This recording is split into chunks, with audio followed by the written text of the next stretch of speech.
Crime করার জন্য আমরা কমিটমেন্ট করি, তখন সবচেয়ে বেশি যে জিনিসটা আমাদেরকে ইন্সপায়ার করে সেটা হচ্ছে আমাদের মোটিভ।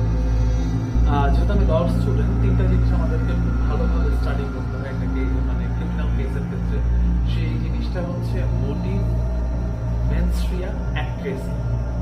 এই তিনটার এক্সপ্লেনেশন দিতে গেলে বলতে হয়, মানে সহজে বলি, একদম আপনাদের বোধগম্য করে বলি বিষয়টা।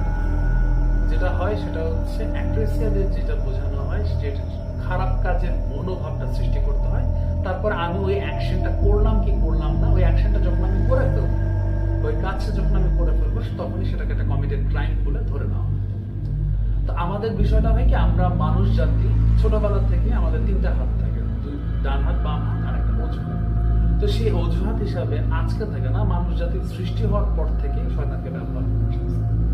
কিন্তু কোয়েশ্চেনটা হচ্ছে, আদতে শয়তান পৃথিবী